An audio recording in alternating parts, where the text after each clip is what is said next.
here it is guys, na si Philip Luna, and now here at the Rai Reels Grape Farm. Phil, can you explain to us kung if ever your congratulations, no? I already won it provincial level for the first tranche. Sa asa man nimo or asa nimo ipabutang kini mga pondo nimo? Actually sir, ma-receive na mo ang kwarta sir, no? Among plano is dili ang place which is kinakalibaran. Mao among i-expand kuan pa gid ang mga.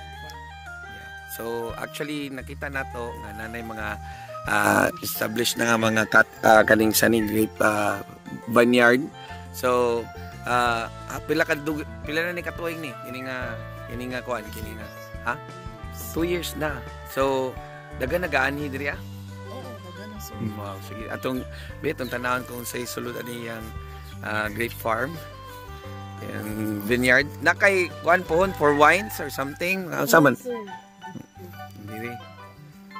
So ila po ni possibly ma-revitalize po ninyo nino kung kuan ninyo ning sa YFC nga fund. Sige. So pang international man, hindi man ni pang national. Okay, sige.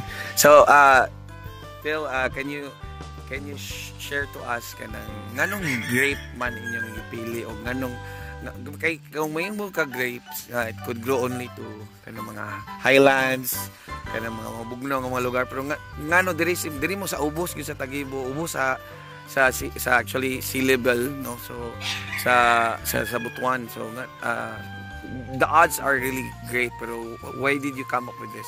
So actually sir, ang una dito ang sir is kuan dito sa mga parintihan dito sa Jensen, which is nagkuan po sila of grapes dito, which is the PMX grape niya. Tapos since katong ngadto ni sir, nakauli mi og mga seedlings, which is among gitry og tanom diri. So na-prove man jud nga nitubok sila, so maong among gipadayon. So mo na ni ron ang resulta. So guys, na actually namulak na, no? Ubay. So good na ning pamulak. So 2 years, no? Yes sir. 2 years, no? Ang cuttings na to ani tagpila. Kung mamaligya kag cuttings, pila imong 1,000 each. Kung variety.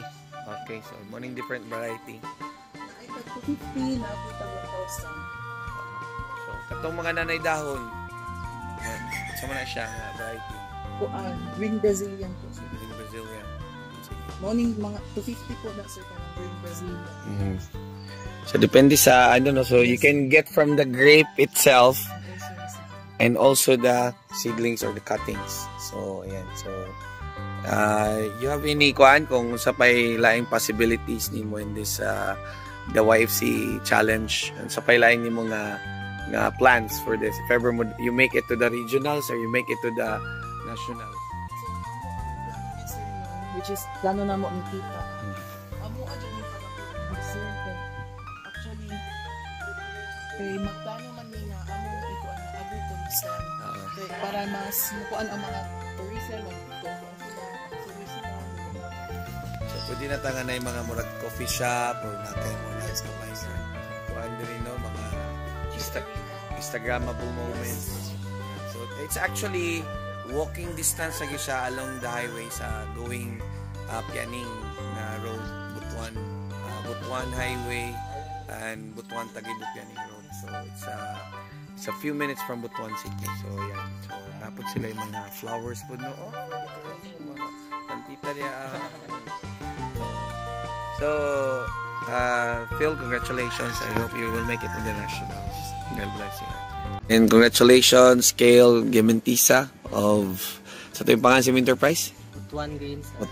So again, unsa man ning kining area karon mo na ni siya imong dapatan sa imong provincial category nga. Okay, daghan pag ito siya improve kailangan pa siya. Ang plano mo ginama ni Sir DWC good, deep water culture. So di siya matawag nga deep water culture kung walay aeration. Kay matawag ra mo gyapon ni siya nga akratki ka big scale lang ba. So kailangan namo siya improve nga na aeration og water cycle niya para mas maboost ang iyang kuan growth sa lettuce. Tumotong magbutang mig suga diri sir. Wala pa mo gani suga diri. Solar pa tanan, so kailangan na mo kanang sustainable gid nga mo supply gid mo connect mi sa among angkol. So butangan na mo tuga dire, then tangan ko na mo kaning ilan irrigation sa kaning sa DWC. Then ako pong plano sir kay paan ko ni sir pasimento yung pathway. So imo to ni improve gyud ang facility no. So Improve yung facility. regarding sa market na ba kay kuan ni kada adlaw or Sa market sir naaman nun sir na taga-adlaw pero digit siya kanang daghan sir. Murag pipila lang. Kay kuamo yung plano ni sir mo introduce mi sa mga uban establishment para mas dali siya sa amo kay working magid po ko sir. So di siya sayo na i-manage ito sir kay working kasi kailangan pa nimo kuan. pero pag mo gawas na tong pondo nimo, di na ka magduwa-duwag ko ano market no. Eh kani apit naman ni pwede na siya. Kano saan ni siya ninyo na start ni kani siya? Kini nga sir last month kini sir. last month pa ni Paspas din ni. Mga ano ni sir 40 days na ni. 40 days. Ayan, sige. So, pero sa experience, pila na mo ka tuig yun nga nagkanda ka ni, naghimo ani? Karon pang January sir so good. As in, like, dili ni siya last year, like nga, gigon sa man nimo pag unsa may mga learning ninyo? So good mi sir last year nag-research Research. Then nakasugod din mig tanom na gyud mga January na gyud mi. Nakasugod mig kanang harvest February. Asa man mo nga training? Asa mo nag-research sa bit? No, wala. Ang morangan sir YouTube red sir. Google University o YouTube kuan. Dr. YouTube. Ang tana po ko sa cancer pigdaulan kinaman sa Leletos dito. Yes. Nagpa-untana mi sa ilang caretaker doon sa mga pamagi nila para makabalo bitaw mi sa ilang mga do's and don'ts nila para mas mo-thrive ang amuletos o moto i-apply na mo ilang mga suggestion kung nakabalo pod mi tas napud si Sir kuan sa taga Pigdaulan po diri taga dito trabahante po siya sa Pigdaulan bali tudloan mi niya kung sa mga sa city agriculture. City agriculture. Okay. Tudloan mi niya. Sige, so hopefully imong kuan YFC journey na gyud will come to realize na gyud. Sige, congratulations Kale. Tiga sir. Salamat. Hi Ren, good morning Ren. Congratulations for winning the provincial level startup category. So, mo na imong area? Yes sir, mo na ang area located at Portuguese Barangay Balangbalang, Remedios Trinidad, Dumoldes. Sige, unsa man nga kuan kani yung duha ka area imong plano, yung duha? Ang plano na ko para implementation sir is kiniging duha ka area. Makita rin niya. Dito production. So unsay mga pamaagi nga inyong i-apply diri sa kini imong inyong plano nga i-apply diri nga mga intervention kanang asa magikan ng tubig or asa magikan ng feeds? So sa feeds sir, pinakauna nga among giplanuhan din nga magikan is ang mga commercial feeds which is nag-apply ko mi og nagplano ko mi nga mag-apply og mga alternative feeds kanang mga vegetation pareho sa mga tangkong mga yana sir aron naay ika-suporta kung kanang nanangitan walay supply nga makuha gikan sa commercial feeds. And then para sa tubig naman ang among isa sa ginakuanan nga makuha og supply is kini ang natural creek nga bisan pag kapila na kahuwa wala gyapon yung hubasay. Anong wala man yung hubasay then Okay, ang kinatubig is nalikan lagi siya sir sa magkikid sa San Antonio sir. So salamat ng pagming nga bisan pagkapila na kahuwa ang labay wala gini hubasay nga natural creek po. Posible good rin naman ni mga rice fields no na nito nga sa rice field basig na yung mga contamination ani possible na sa inyo mga measures ginabuhat. So as planned na sir ang measure nga mong pagabuhaton since lagi kay nabutang mi sa agriculture area sa mga agricultural land. So among plano is mogamit lang mi ani nga tubig once mag-ulan. And then ang plano nga magpahubas ani nga fish pond is mga around alas 12 sa kadlawon tungod kay we all know nga pag ingalang mga oras sa tulog pa ang mga tao so walay mag-spray nga mga farmers sa basakan nga possible nga mo'y makakontaminate sa tubig. And then mo to magpatubig din mi nga mga 1 hour. So Kailangan Puno na yun 1 hour, mapuno na yun mga inana. Yes sir, mga 1 hour ka pin sir nga na. So nalay ka nang kuan masudlan ang tubig kibali ang fish pan na sir then. So ma-replenish na siya no sa bagay.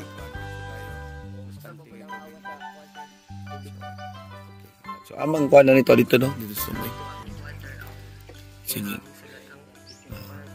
Sige. So kaning area ikaw lang ba ang nag-fish pan? So sa diri nga area ang akong na-identify is duha mi nga nag-fish panan din sa whole RTR is naay mga 15 ka farmers nga nag-fish panan na pod sir then boto. So sa mga batanon Sa mga batanon ang akong nabuan nga nag-farming diri is ako lang. kalan. Sige. Good. So hopefully kuan sa magi what's the dream? Sa may plano nimo kung mulambo ni siya nga fish pan sa man imong dream? So ako pangandoy kung lambo mo gani nga fish pan kaligyan sa Ginoo is una-una sa tanan makasustinar ni sa among kuan panginabuhian. And ato maka-ikwas ni sa kapobrehon og syempre makasuporta pod sa akong pag-eskwela since eskwela pa pugo karon. Wala sir. Okay, sige. Thank you, Ren. Congratulations. Good afternoon. Nato diri sa Bambolin nga site location na si Ma'am Eugette Iroy. So, Jet, can you explain kung saan imong area karon asa dapit nimo plano?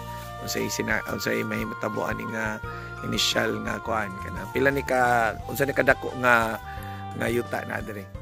So naapakaron sa Purok 2, Barangay Sangay, Buenavista, Sandal Norte. Ug kani ang gitundugan mo ni among giplano nga area kung asa production.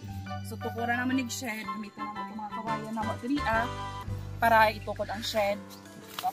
And then, ang kaning yuta diri total na siya 2.7 hectares. Pero ang matamnan sa bamboo mo, kuan ra siya 0.4 hectares. So, magsubay siya sa boundary o diri sa may creek din sa likod. So, boundary ang creek, no? Oo. Sige. Isa inyo ning pamilya or unsa man nga yuta? Na-inherit ni nga yuta sa akong mama, gikan sa akong lolo.